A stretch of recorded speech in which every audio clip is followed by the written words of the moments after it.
So welcome. You are at the Distance Learning Leadership Summit. Hopefully you've been enjoying the last 3 days of the workshops, and this is our final day. Quick shout out to our sponsors here, to our summit sponsors. And I'm going to go ahead and jump in because we have a very limited time. So welcome everyone to this session on trauma-informed practices for schools, or TIPS. My name is Kim Cornet, and I'm a senior community organizer and the foster ed project lead at the Santa Cruz County Office of Education. A little bit about me: I've been working in education for 20 years. First as an outdoor educator, then as a classroom teacher, and over the last 7.5 years as a foster youth educator through the Santa Cruz County Office of Education. And in the past 3 or so years, I've been trained as a trainer in this curriculum called TIPS. And we've been able to train, usually I co-present with a woman named Caroline Kerr. We've been able to train over 600 folks in Santa Cruz County, teachers, educators, and even some nonprofit folks in this curriculum. So I know a lot of you on this Zoom are amazing educators as well. So maybe you can just write in the chat your name and what district you represent real quick, just in the interest of time, and I just will take a peek at that. So just feel free to quickly introduce maybe just your name and your district and maybe where you're coming from today. I heard we have international guests signed up. We have Rialto, great. Greg Stein, hello. A lot of Rialto. You know, I grew up in Redlands, California, so right down the road from Rialto. We have Watsonville, Santa Cruz, Daly City, Windsor, El Cerrito, more COE, Ravenswood City, okay, East Palo Alto, Fresno. Great. Well, welcome everyone. Again, this is a wonderful curriculum. Typically, we do these workshops, obviously in person with teachers, and they're very heavily focused on strategies. So I've adapted all the curriculum today to be a lot of content. But if you are curious about any of these strategies, I actually have materials to back it up, and I can send them to you later, and this presentation will be available. So a little housekeeping as well. This is a relatively short session, so feel free to take care of yourself, take breaks as we go, get up, stretch if needed, have your water nearby.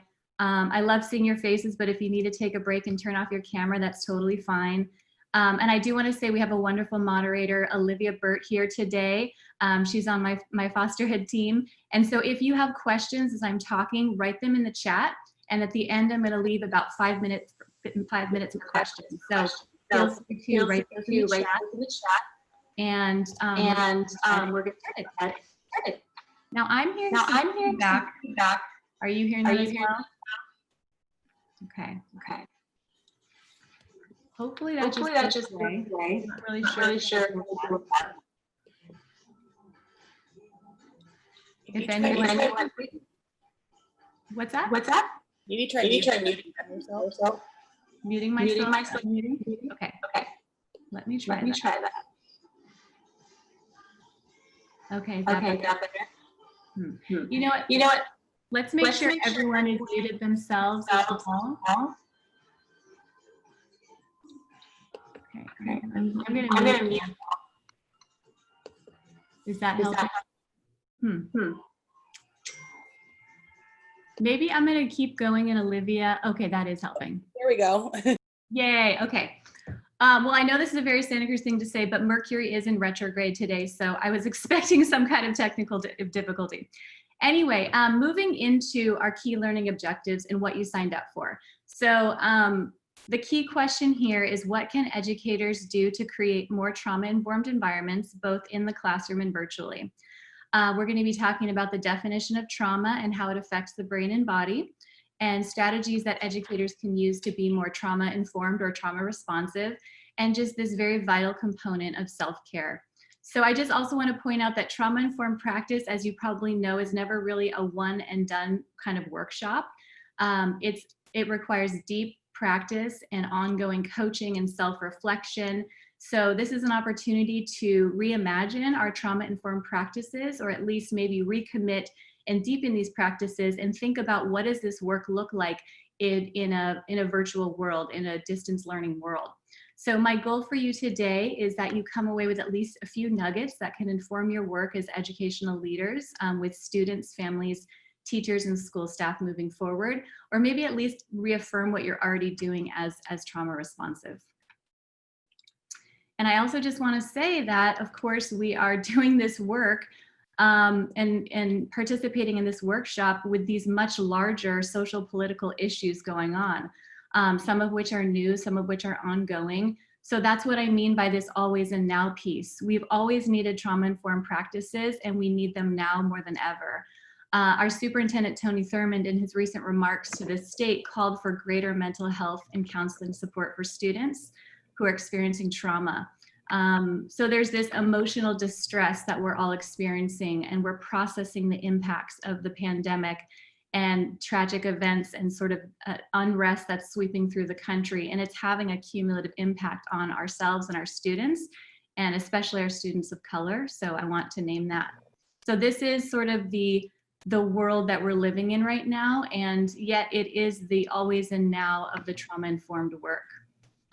It's a good time to recommit to the work.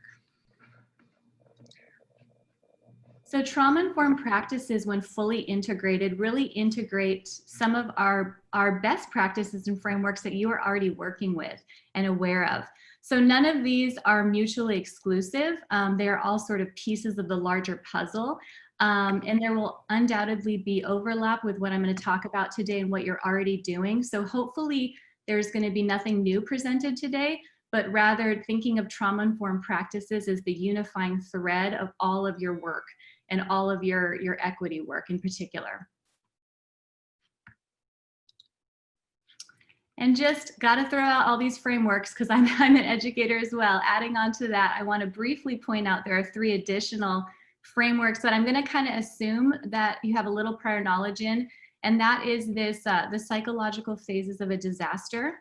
You know, I believe we're in this disillusionment phase right now, and we also are working towards equity and liberation for our students. And then we know that as educators, we need to Maslow before Bloom, meaning we need to meet basic needs, security, and belonging before we ask students to be able to do higher level skills in academics like comprehending and analyzing.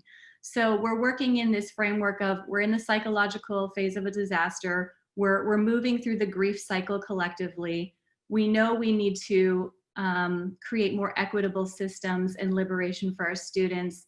And we also have this idea of Maslow's hierarchy. So just a note too, that as we move through the presentation, if anything has is underlined, that means it's hyperlinked for more information. So when this presentation is made available to you, you can click on these things and get more information. Okay. So this work of being trauma-informed really starts and ends with self-care. And as educators, school leaders, and administrators, we are notoriously sometimes not that great at self-care. We tend to be really skilled at overachieving, type A, perfectionistic tendencies, multitasking, but maybe not so great at pausing and recognizing when we need to take a break, do some self-care, and then make that an ongoing practice. I also want to recognize that I know this term self-care is overused, but it also cannot be overstated. So it's just such a vital importance of how we cultivate our inner resources so that we can continue this work or this calling to be trauma-informed, culturally responsive educators, and maybe even healers. Maybe you consider yourself that. Self-care is the element that buffers the effects of the vicarious trauma that you experience in education that can lead to compassion fatigue and burnout. I was recently at another convening with Lori Ellington, and in her words, the times are calling for high levels of self-awareness and self-regulation. So that is just such a key component of this work. Before I move on, I want to take a quick poll and get a sense of how you would rate, oh, it looks like we already have folks voting, how you would rate your background knowledge of trauma-informed practices. So if you didn't have a chance to vote, it looks like most of you have. The 3 choices are, this is my first training, or I've attended a couple of trainings, or I've attended many trainings and I love learning more. So I'm actually going to go ahead and end that, as it looks like a lot of folks have voted. And I see that the majority of you have attended at least a couple trainings, and we have a few newbies. So if this is your first training, I am going to be going through things pretty quickly, but please feel free to ask questions. And if your questions aren't answered, then I will make my contact information available at the end. And for those of you who just love learning more, welcome. We're going to hopefully go deeper and give something for everyone. Okay, so we have to start with the basic knowledge of what is trauma. I've summed up several different definitions here.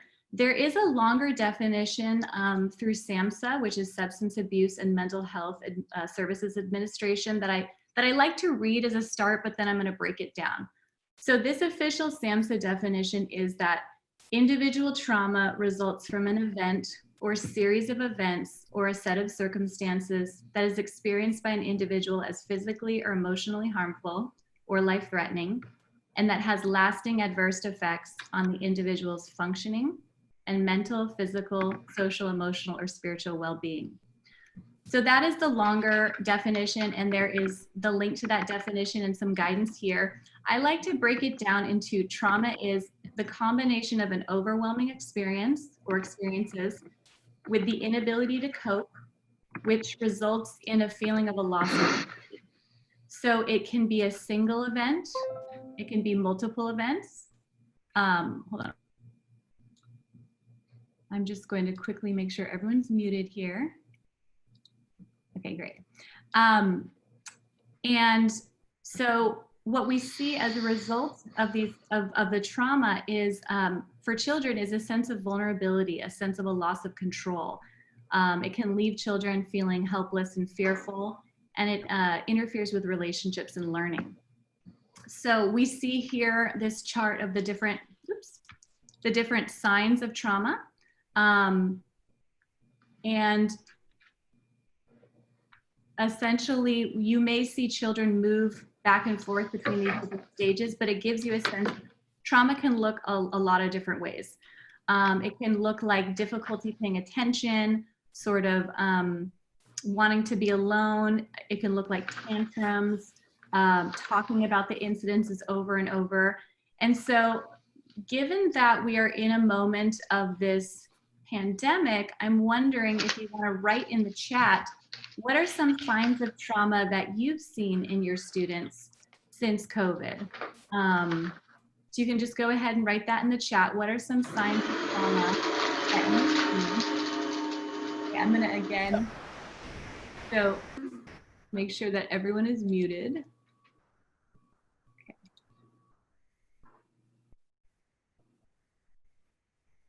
Sorry about the technical difficulties. We might want to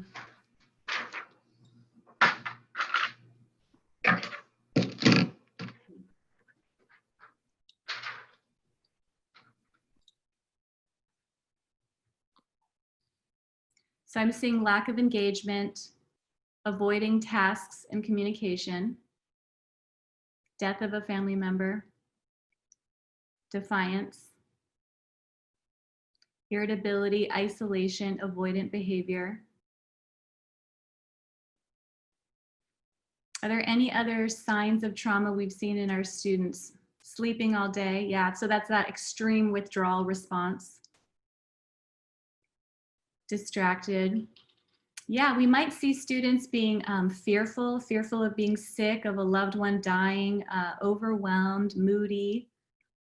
Inability to sleep can be the opposite of sleeping all day, or just a loss of interest in activities they used to enjoy. So I see here lack of motivation. Maybe we're seeing a spike in depression and anxiety, or hyperactive behaviors.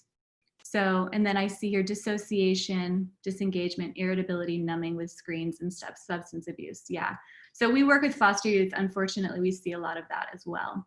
So thank you all for sharing that. We are going to be seeing different signs of trauma for different traumatic events, and then also just different signs for different students. And it's really not important as educators that we necessarily get to the root of what the trauma is. It's more we can look at the signs and know, okay, there's some kind of trauma being experienced here, and change the way we respond. Okay, so what does a trauma-informed school look like? This is a checklist that we've kind of developed. We've adapted it from the Alliance for Children's Rights.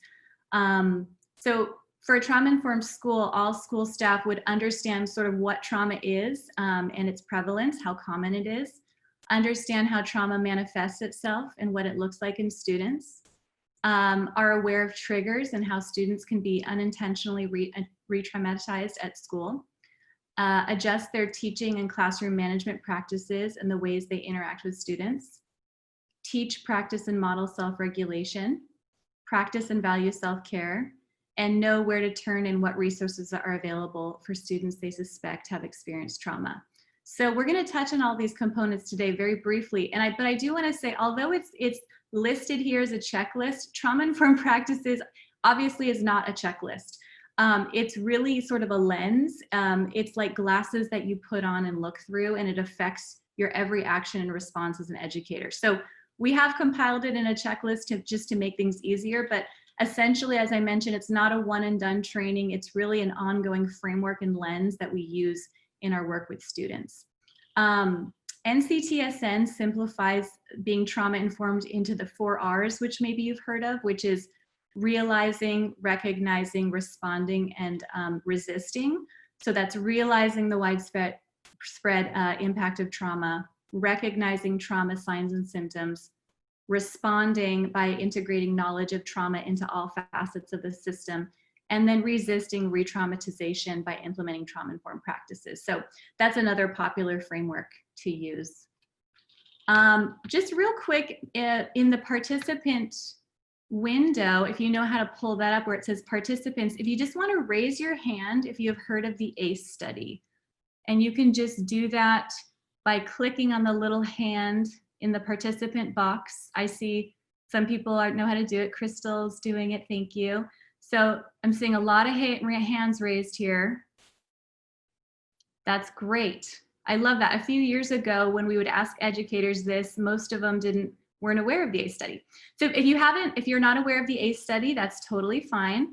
Maybe you just can't figure out how to raise your hand too, and that's makes sense. So I'm seeing a lot of hands raised, but I also just want to say that we could spend the whole webinar on this topic alone. I included the links here. If you want to learn more about the ACE study, it really is required reading and required watching when it comes to learning about being trauma informed, because it gives us the information about the prevalence piece and the effects of trauma over the lifetime and long-term health impacts. So in the interest of time, what I want to focus on about the ACE study is the piece of the prevalence. So we know that 64% of study participants reported at least one adverse childhood experience. So that's what an ACE is during childhood. So that's 0 to 18. So the 10 different adverse childhood experiences are physical, emotional, and sexual abuse, physical and emotional neglect. And then there are different forms of household, quote unquote, dysfunction, mental illness, incarcerated parent,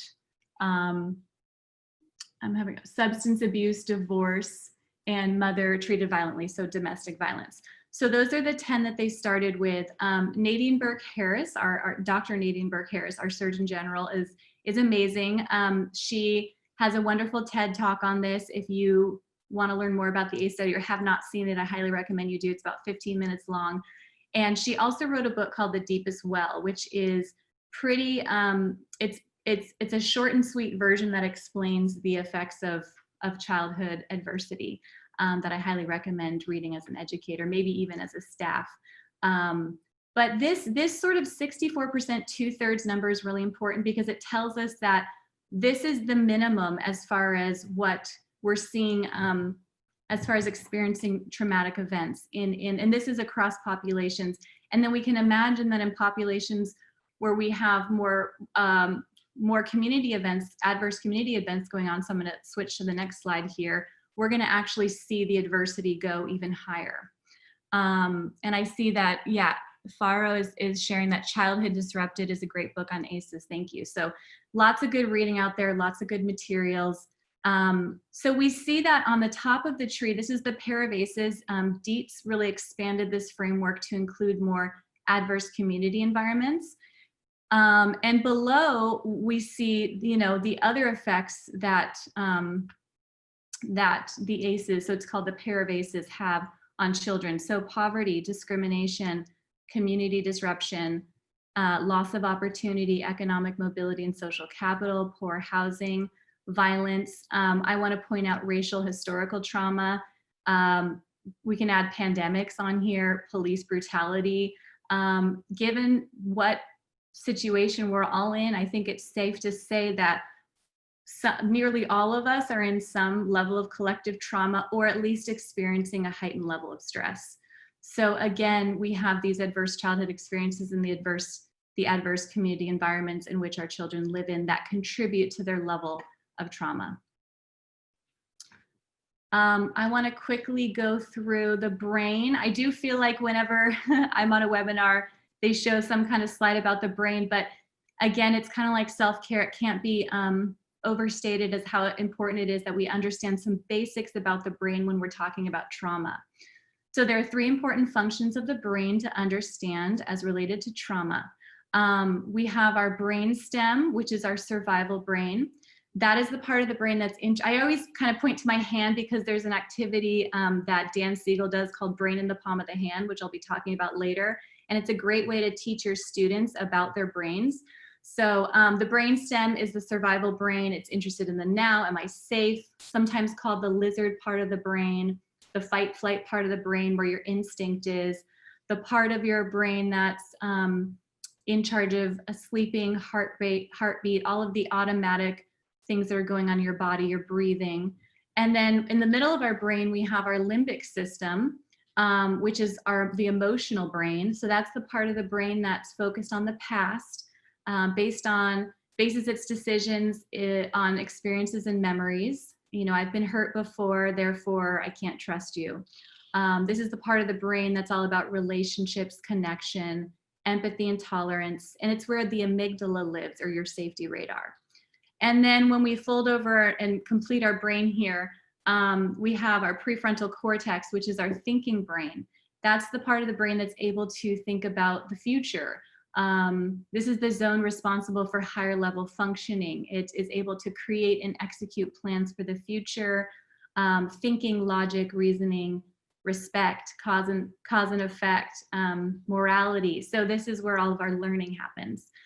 So what happens is when the amygdala is overactive, when we're stressed out, the prefrontal cortex goes offline. We call this flipping our lids, and it just becomes inactive. So essentially it becomes impossible to use these problem-solving skills when we are in a stressed out or afraid state.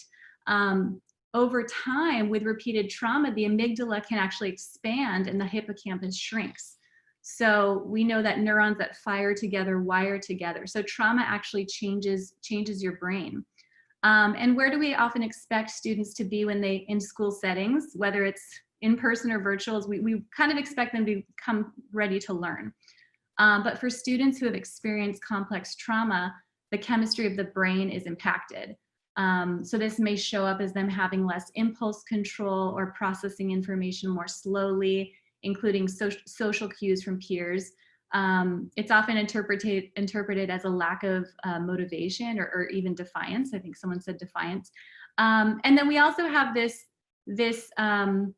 we have mirror neurons in our brain. So if someone is going around with their lid flipped, as we say, it's going to be very easy for them to, quote unquote, flip the lid of whoever they're around and sort of activate and dysregulate the person that we're around. So it's just important to understand that the brain, because it might help us understand the behaviors that we're seeing in students and why it's always important, not to crowd them if they're upset, to wait until they calm down until we talk to them. And just to understand that if we're not regulated and we're not feeling connected, we're not going to be able to reason.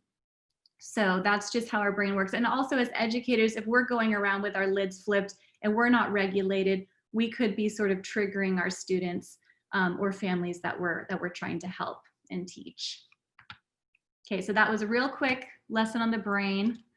I also want to talk about the stress response in the body. So it's a chemical involuntary response. It prepares the body for action. We've all heard of fight, flight, or freeze.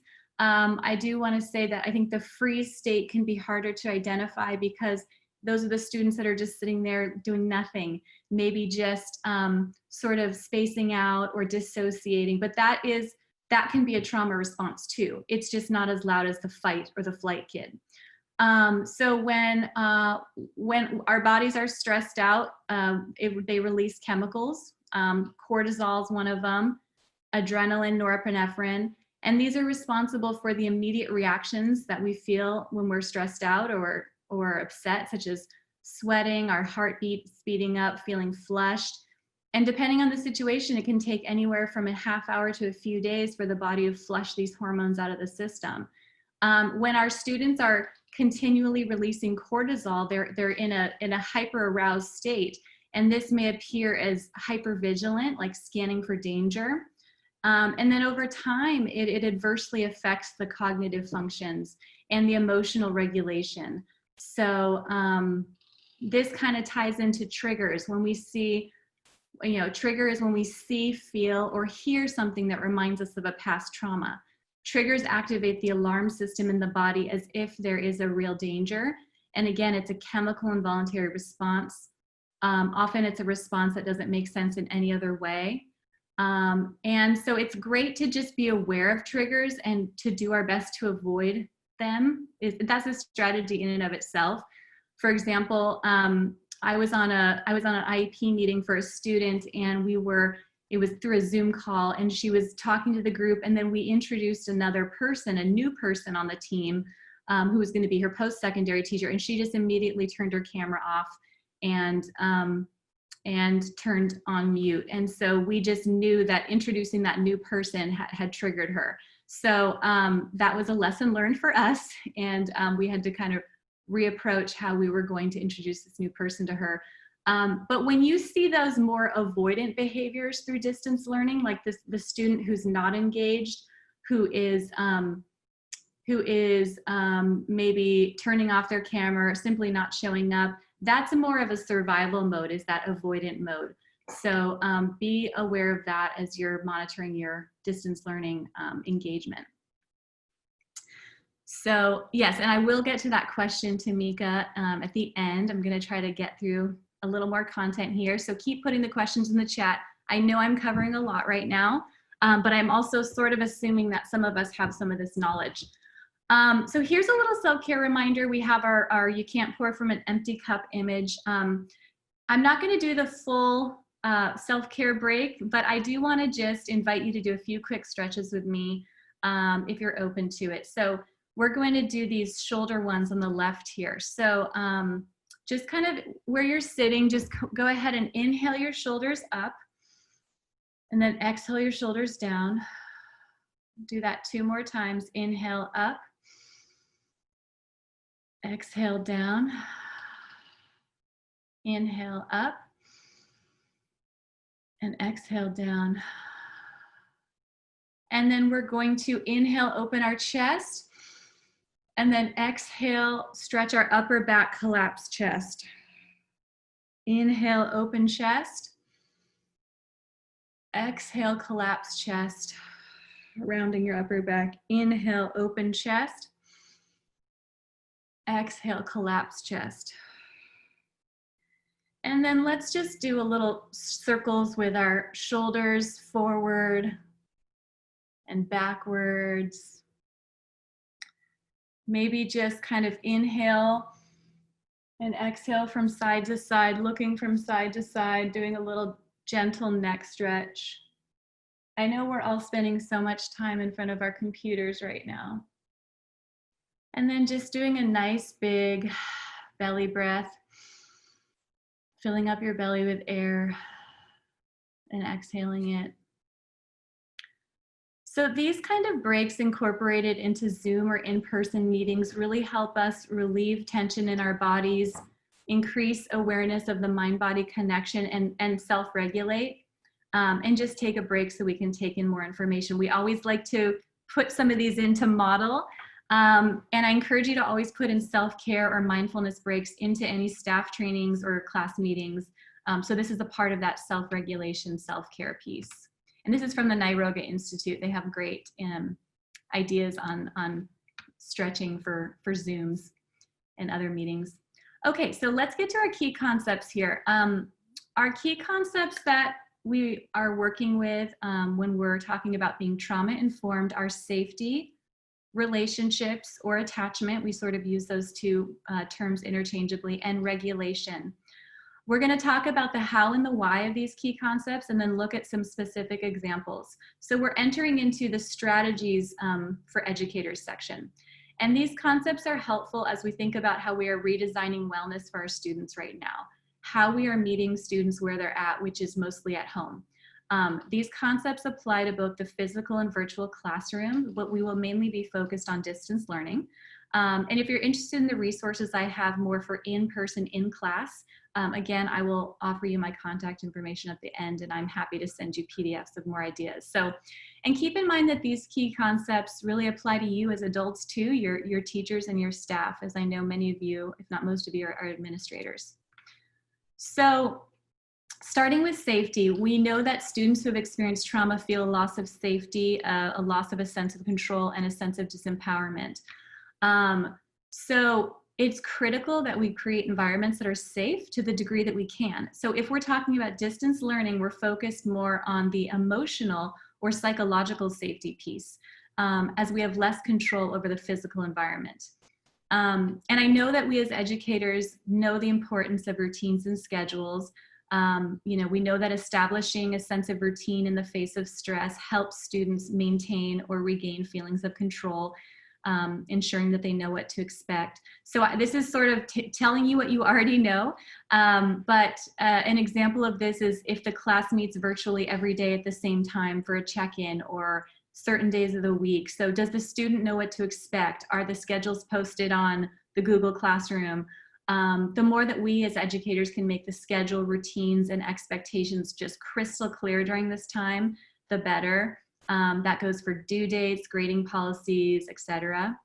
And along with this predictability and the structure of routines, you know, we also want to infuse a sense of flexibility. So being mindful of the high levels of stress that are already happening in homes, maybe some more than others. Teachers being flexible can really relieve some of the pressure that families are experiencing. So finding that balance between structure and predictability, and then just flexibility as well.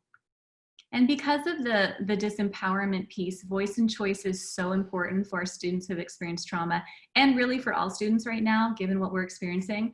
So are you able to survey students and families, for example, asking them how much work they're being assigned and in what formats, and if it's manageable? We had one of our districts do that, and they found out a lot about student preferences. Maybe if it's letting them choose if they want to have their camera on or off during a class meeting. So just offering these opportunities for student voice and choice whenever possible. And just really providing clear expectations to the parents and caregivers as well.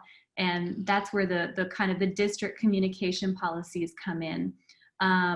Some other ideas I have on here are just consistent opening and closing activities for the class meetings, whether they're whatever virtual format you're using, time for transitions, lots of checks for understanding with your students, and just offer students nonverbal ways to express themselves. So if they're kind of shy and maybe don't want to speak, whether it's through the virtual meeting, can they draw something? Can they show you an emoji? So meeting them where they're at as far as their comfort level to develop that emotional safety piece.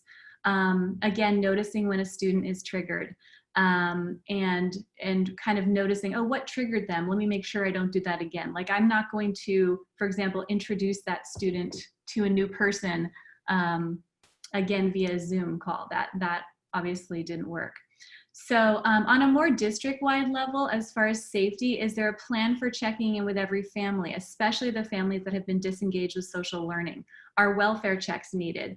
We're hearing this national stat that 20% of students are disconnected or disengaged from distance learning.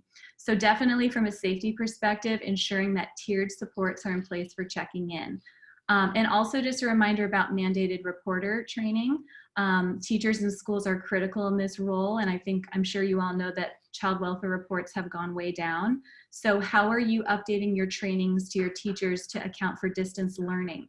This is actually a link to some guidance here, and I just saw that there's additional guidance being developed by the CDE. So how can you incorporate that into your PD for as the next year gets started or over the summer? I love this quote here. Just always want to remind you that students who are loved at home come to school to learn, and students who aren't come to school to be loved. I think this extends to the world of kids showing up for distance learning too, provided that they have the tools to access distance learning. And this sort of leads us into the next key concept, which is relationships. What the research tells us is that social connectedness is the key protective factor against trauma. Healthy interactions with safe adults can buffer and heal trauma-related issues. So to what degree can we wrap our students with well-regulated teachers, counselors, aides, and caregivers? This is the natural antidote to the toxic stress that we're all experiencing. That is being exacerbated in students who have already experienced a lot of trauma or stress already in their lives.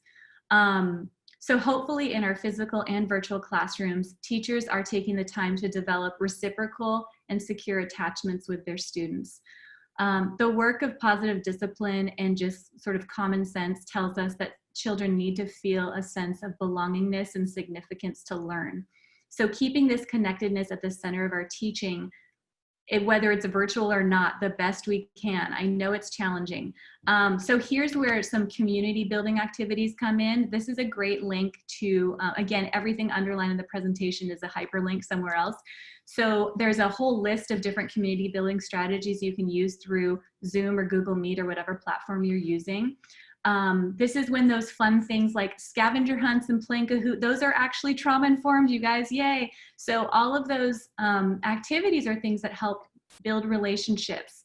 There's also something called the 2x10 strategy, which is more a targeted intervention for a student who's really struggling.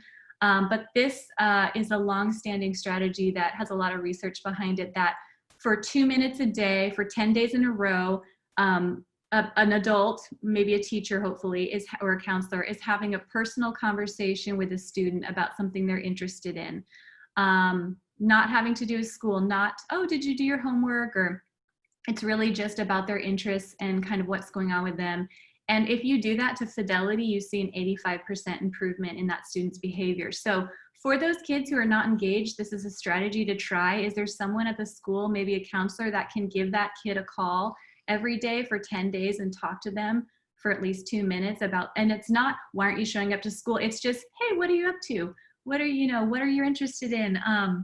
If it's through Zoom, oh, I noticed this or that, and show me this or that in your house. And so it's just building that relationship, and that has such a huge effect on not just behavior, but buffering the effects of trauma.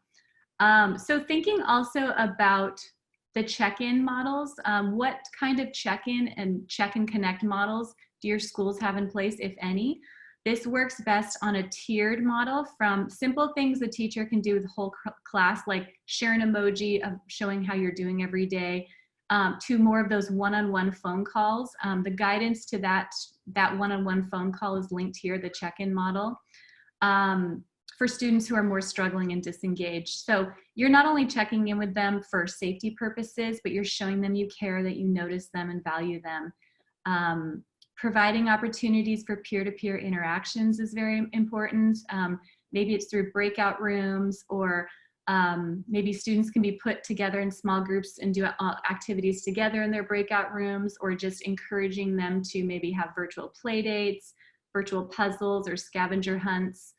A few more ideas. There's this concept of making agreements, which is a strategy from Jody McVitie. I have the PDF of that. I couldn't find a good version of it online, but if you would like that, let me know. Just the concept of making an agreement. Seeking agreement is a lot easier and more available for students who've experienced trauma over seeking understanding. So would you agree to try, turning in this amount of assignments this week instead of the full amount? Or and it's really a conversation that happens on a one-on-one basis between a student and a teacher to try to solve a problem together, with lots of positive reinforcement in a kind but firm tone. Again, if you want that, that specific handout, reach out to me. I know I'm going through this pretty fast, but I just want to make sure we get through everything in time for questions. Teaching tolerance talks about establishing relational rituals. So maintaining a routine could be as simple as greeting each student by name and giving them like a virtual high five. You could do roses and thorns, which is sharing one tough and one hopeful moment from the day, but just having a relational ritual that you use for your virtual class meetings. And then it's just so important to support parents and caregivers. That's a key part of developing relationships too, is because that relationship is so key in the home. We've seen a district make short videos on how to best support students that have been really helpful. It might look like creating online hubs or offering community hours for students and families to check in about academic or non-academic topics. This is where maybe partnering with school counselors, mental health professionals, and community agencies can be really helpful. And then storytelling can help us connect. It actually releases oxytocin in the body. I've already talked a bit about regulation, but I do just want to reiterate that going back to what we learned about the brain, regulation is the basic function that everything else is built on. And when students who have experienced a lot of trauma, they're not able to regulate themselves. And a lot of students right now, just given what we're going through, are dysregulated. And I also want to say that sometimes co-regulation is easier than self-regulation. So what we want to do is teach, practice, and model self-regulation. There's a lot of ideas on this slide on how to do this. Again, these are all linked to specific ideas. The peripheral vision trick is really about getting out of our tunnel vision and looking at screens into our peripheral vision. So there's different ways you can do that. You can either kind of bring your fingertips out and try to focus on that. But you can kind of look up ideas on how to get students in their peripheral vision that actually takes you into your parasympathetic nervous system as well. And then we have all of the wonderful ideas from Dan Siegel about teaching kids about their brain, that brain in the palm of the hand activity, giving kids that psychoeducation, the name it, tame it philosophy. Rating scales are really great. So on a scale of 1 to 10, like how fill in the blank are you feeling? Kids can even show you with their fingers. They can do body scans before and after doing a relaxation technique to notice how they have the ability to calm themselves down. It's really empowering. Keep building those social emotional skills virtually in whatever platforms or curriculum you use, and then provide families with resources to do it at home too. There's a great link here for that. And I just want to say, of course, resilience is that ability to overcome adversity, the deep belief that at one time you mattered. We can see our children develop resilience, and that's what being trauma-informed is all about, is actually about building the resilience. And the single most common factor for children who develop resilience is just that one stable and committed relationship with a supportive adult. I encourage you to check out the information on the Harvard Center for the Developing Child. Of course, we're always looking at what's below that iceberg of behaviors. We're just seeing what's on the surface. So we're changing our question. Being trauma-informed is about changing our question from what's wrong with you to what's happening with you to what's right with you. And again, I want to bring in empathy, compassion, gratitude, joy, and hope to this work. We live in a time where science is validating that what humans have known throughout the ages, that compassion is not a luxury.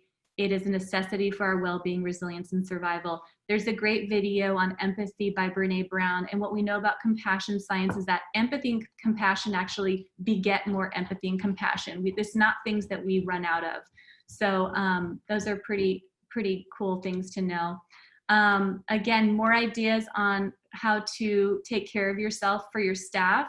Self-care is collective care. There's a lot of ideas linked here on what you can do with your staff really encourage this so that they can keep in this work to do this trauma-informed care.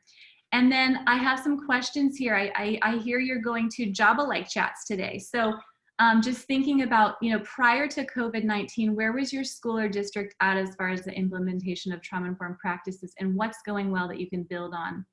How have the needs changed for your students and families right now? How do we ensure that all teachers are integrating this approach in either their physical or virtual classrooms with the connection, the belongingness, the self-regulation? Are trainings and support needed? And how are we offering true options for self and collective care to our teachers and families right now? So just ending on this note of post-traumatic growth, a person who has faced difficult challenges doesn't just return to baseline, which is what happens with resilience. They actually change in fundamental, sometimes dramatic ways. So this is an opportunity to move from post-traumatic distress to post-traumatic growth. Great resources here that I encourage you to look into. There's links in all of these. We were going to do a Menti, but I want to actually, you can write in the chat actually if there's one word that sums up your takeaway. I know it was a lot of information, but I also want to honor that I said I'd give you time at the end for questions. So Olivia, were there any questions that come up that I should start with? Yeah, so far the question that we have is from Tamika, which is a great question.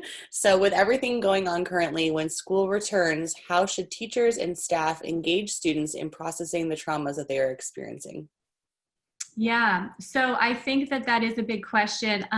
That might be sort of that last part of the trauma-informed checklist, which is know what resources are available. So if you're a student support services person, I think in the district, I think this is when we need to call on you for your help, whether it be, do we need to bring in outside folks, mental health professionals? Do we need to work with counselors? Teachers might not be equipped to help kids process what's going on right now. And we might need to be relying on other resources in the community or through the schools.